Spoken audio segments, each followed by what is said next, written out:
The Nikon Z52 and the D500 are both aimed at photographers who are wanting high performance out of their cameras, but they both have key differences which separate these cameras, and that's what we're going to look at in this video.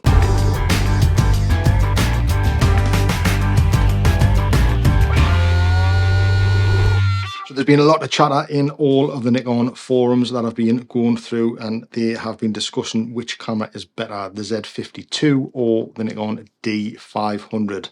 Now I can say I've owned both. I currently own the Z52 and I did own the Nikon D500.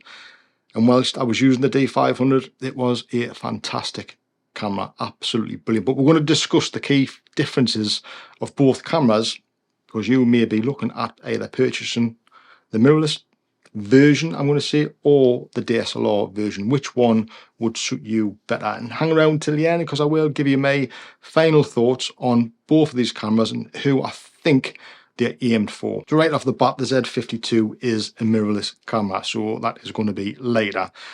We all know the system is lighter than the DSLR systems, not by much, but even those little grams, then differences in the bag whilst walking about, make a huge difference to us photographers when we're out in the field photographing wildlife or out walking around. It just does make a big difference in weight. However, ergonomically on both cameras, I've got to say, I think the ergonomics of the D500 are way better. They are fantastic. It's very much like a Z8 in the hand. It feels substantial, it feels solid, it feels robust, and it feels rugged. It feels like it would take a good beating.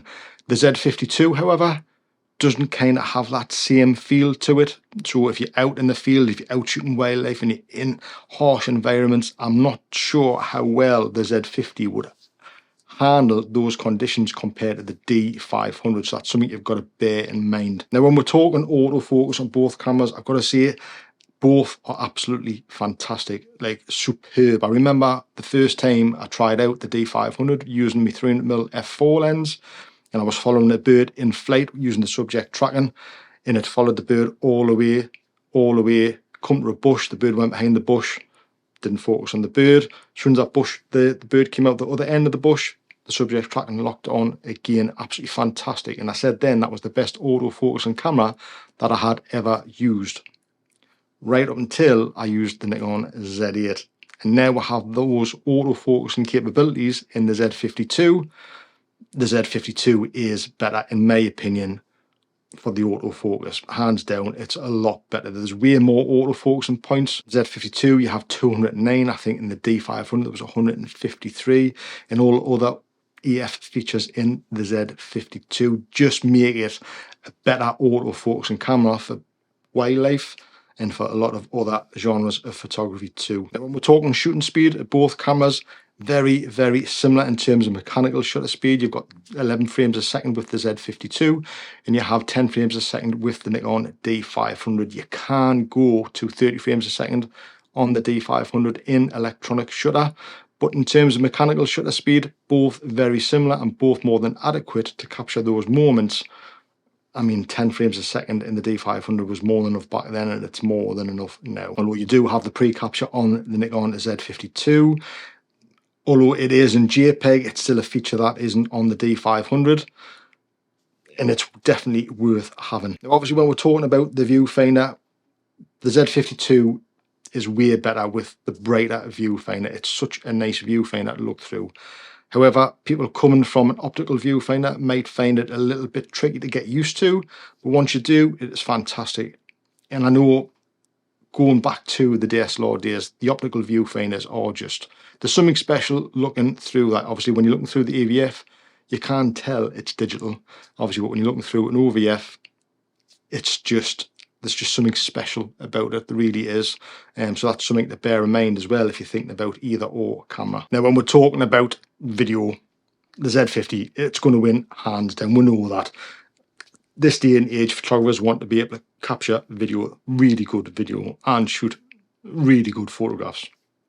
The Z52 offers that in abundance, up to 4K 60 frames a second, 10-bit N-Log for all that color grading goodness. Obviously, the D500 only allows you to capture 4K at lower frame rates, so, and it's lacking all of the auto focusing that the Z50 allows you to capture in video as well. So a huge difference in terms of the video specs of both cameras. So the Z52 does massively win in that category. And I just think, obviously, in terms of a modern day camera, that's what's expected now in cameras, to be able to capture that type of video and the images that we want to capture. Now, obviously, when we're talking lens compatibility, the Z system doesn't have a huge amount of DX lenses, native DX lenses for the Z system.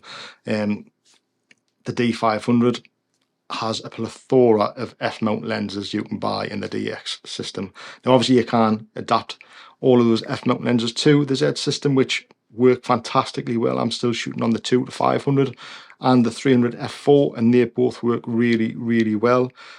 So both cameras have a lot of lenses available, but when we're talking specific native lenses, the D500 has a better range of lenses for that in the f-mount system, and all amazing quality lenses. So I think in summary, really, the D500 and the Nikon Z52, the Z52, with all of the advances in the EF system and the video capability, just make it an all-round more modern day camera, which photographers are looking for.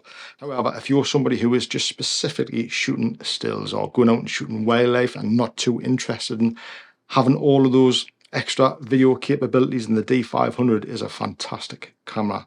And like I said earlier, it is definitely more rugged. It's definitely a camera you would throw in the bag and go out in all conditions, and it would keep up with those conditions too. It's a fantastic camera, it really is. So from my personal point of view, for an all-round camera, the Z52 is definitely better than the D500.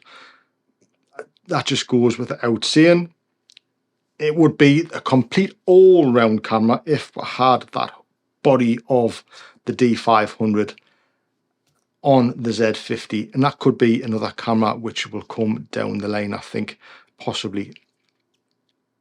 Which one feels more professional in the hand? I've got to say the D500.